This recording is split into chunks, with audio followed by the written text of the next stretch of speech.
What's up everybody, I'm Kirk and welcome back to the channel. Right at the tail of E3, Valve hosted its Steam Next Fest, where hundreds of upcoming games were demoed for us hungry gamers. And one title among the bunch that I had my eye on was the upcoming Dread Templar, a 90s style shooter that harkens to classics like Quake but incorporates some modern shooter elements, all wrapped up in a world rich in satanic gothic horror. Crumbling crypts, hollowed earth, rotting corpses. If it wasn't a video game, it'd be one hell of a heavy metal album cover.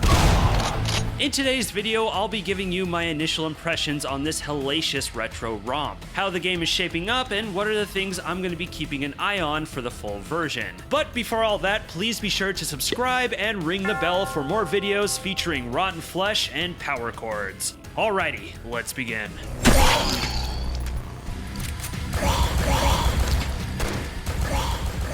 Developed by T19 Games and set to be published by 1C Entertainment, Dread Templar puts you in the boots of a demon hunter who has entered hell to enact his revenge. Revenge for what? Hard to say. Perhaps the demons harmed a loved one, or maybe the demons vandalized the Templar's house. Who knows? Either way, this guy is so pissed off he's willing to march into the 9 circles to give the hellspawn their comeuppance.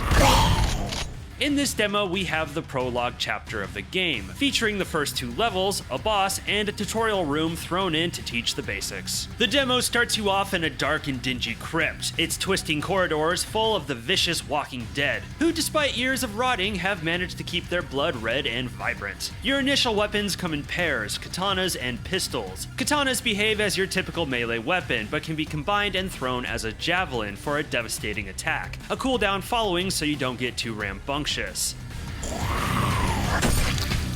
Starting out with dual pistols is a treat, but you're gonna feel a little surprised at how weak they feel even against basic enemies. This is by design. Dread Templar features an upgrade system that lets you improve the stats of your weapons, like the pistols. To do this, you have to collect red crystals that open the upgrade slots, and then emblems, which are the upgrades themselves, like this one right here that boosted my pistol damage by 5%. By the looks of it, you should be able to upgrade the entirety of your arsenal. What are the extent of these upgrades? Hard to say at the moment, but the system hopefully will lead to some interesting gameplay.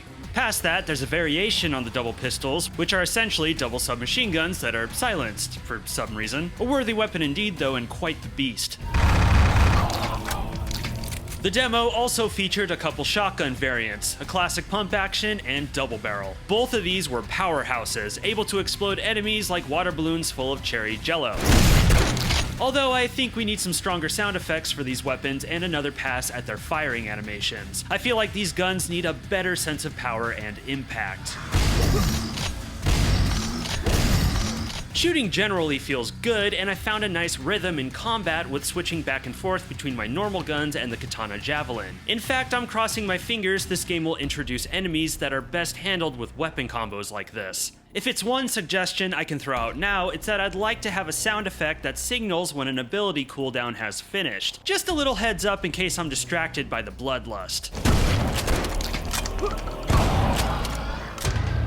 Enemies at the moment are fairly basic. You have your typical rushers, easy to handle with distance, and these riflemen who just stand around and shoot, moving their positions slightly here and there. Neither of these enemies put my fingers through too much strain on the keyboard, but to be fair, these are the early levels. I can't expect utter madness quite yet. Past them, you have these spitting spiders that are really just stronger versions of the riflemen, and these double-sworded brutes, who actually put up more of a fight with their lunging attacks. These guys feel a little janky to me though. There's not much warning of when they are about to attack you, which can feel a bit cheap, and I ran into a few instances where their attack outright bugged out. Like this guy right here who got stuck on the geometry, and yet the attack still landed on me. These guys definitely need some tweaks. One cool feature is bullet time. When the meter at the top of the screen is full, players can slow down time and temporally terminate their foes. It's nifty. However, don't think of it as a central mechanic like bullet time in Fear or Max Payne. It's here more as a special ability the player should use only if they absolutely need it. Movement is strong, your speed is right on, and hops feel good and springy with a nice amount of forward momentum. There's no air control though. Once you jump, you can't change your direction mid-air. And while it didn't bother me in the demo, depending on how crazy combat or platforming gets, the developers might want to consider putting this in.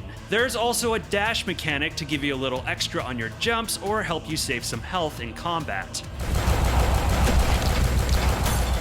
Templar is a familiar looking game. The pixelated brownstone walls of these crypt levels pay plenty of visual tribute to Quake, but Templar also creates an effective, cohesive hard rock horror atmosphere, helped by the game's bombastic soundtrack. It works, but once again, it does look pretty familiar. I've seen this art style in plenty of shooters before, and I am hoping Templar has some visual curveballs up its sleeve.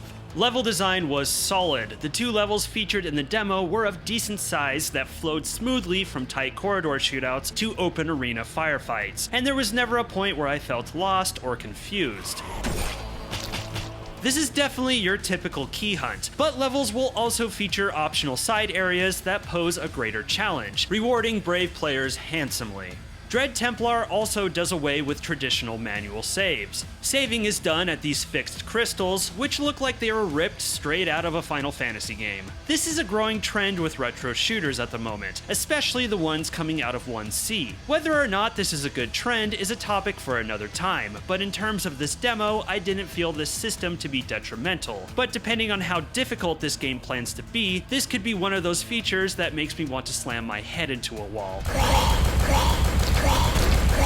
Barring the few nitpicks I have, so far I feel like Dread Templar is checking all the boxes of the retro shooter formula, checking them thoroughly with deep black ink. And yeah, I did enjoy my time with this demo. However, my question going into the final version is how fundamental are Dread Templar's unique features to the core experience? Are they just here to make the game seem slightly different from so many like it, or are they going to push this classic formula further? How far does this upgrade system go? Are players going to be able to experiment with builds that can alter gameplay? Is bullet time just a special ability, or will there be more combat situations that hinge on it, or level obstacles designed for it? And does the jump dashing indicate more platform-intensive maps? Will there be enemies that require it for survival? I'm curious to see how these features evolve in the final product, because these are the things that can really help Dread Templar stick out in an ever-growing subgenre.